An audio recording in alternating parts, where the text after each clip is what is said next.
Good morning, good morning, good morning, good morning mga ka-showbiz. Ito na ang ating latest update para sa Barda sa araw na ito.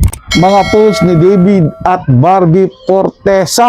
Simpleng pag-amin na nga ba ito? Bistaduhan na.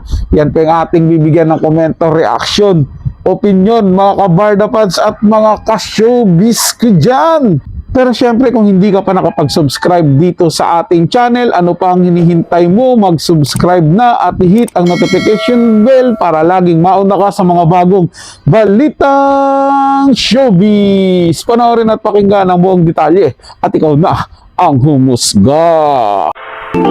Chika Test Today.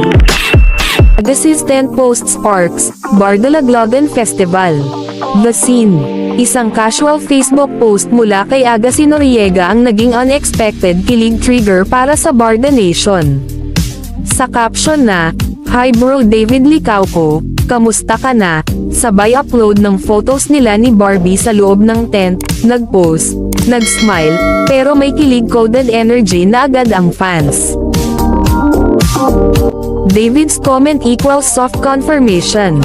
Hindi nagtagal, napa-comment pa si David ng cute. At doon na nagsimula ang kilig avalanche. Para sa fans, hindi na ito simpleng bro check-in, ito ay soft confirmation na may something. The edited photo and Agassi's reaction. Lumabas ang isang fake edited photo na parang kinis ni Agassi si Barbie. Nag-react agad si Agassi, "Hoy wag ganyan, lagot ako." Obvious daw kay David, lagot siya dahil alam ni Agassi ang totoo. Para bang dinedepensahan ni Agassi ang sarili. "Oy, hindi ko pwede agawin si Barbie kay David, lagot ako." The real decode. Hindi na kailangan ng confirmation. Si David mismo ang kusa nagbibigay ng hint.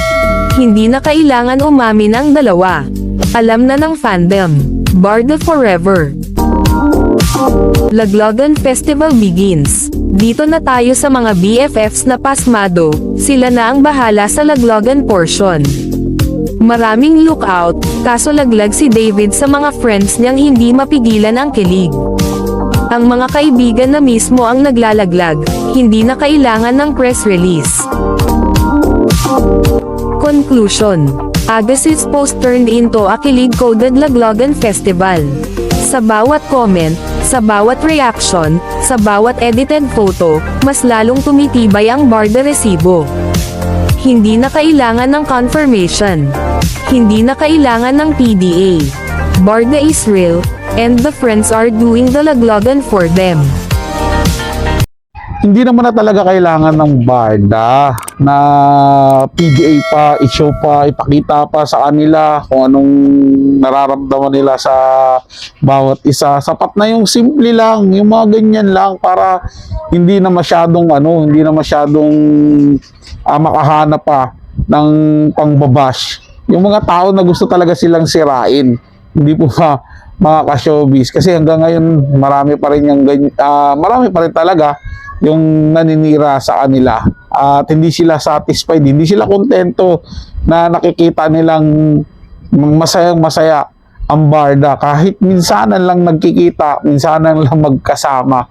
Ayaw nila nung ganun, gusto talaga na totally wash out na ang Barda. So hindi naman natin yan papayagan bilang isa tayo sa mga sumusuporta at talagang naniniwala sa Barda kina Barbie Fortesa at David Licauco. At sa mga comment section ko nga doon sa mga nakaraang video na in-upload ko, ang dami po doon na nagsasabi na solid Barda po sila. Ang dami po mga grupo na sinasabi nila doon na solidong sumusuporta kina Barbie Fortesa at David Licauco. So nakakataba po ng puso yun mga ka-showbiz, no? At sila rin, gets din nila kung ano yung meron sa Barda. Yung mga simpleng ganyan, natutuwa na po sila. Yung kahit parinigan lang nila sa mga posting nila sa kanilang mga social media. Bagamat hindi man ipinapakita yung sobrang action pag magkasama sa silang dalawa, okay na po yun sa amin bilang tunay na sumusuporta sa Barda. Ang mahalaga po, nakikita namin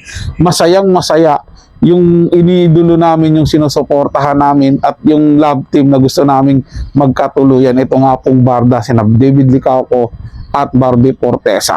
Hindi po ba mga ka-showbiz? Kayo, ano po yung komento nyo dito sa ating ibinahagi ngayon? I-comment lang sa ating comment section. Pag-usapan natin yan at syempre pupusuan ko yan mga ka-showbiz. Maraming salamat po sa inyong panonood. Para sa mga bagong balitang showbiz, ugliing tumutok dito sa ating channel at mag-subscribe at i-hit ang notification bell para laging updated ka sa mga bagong balitang showbiz.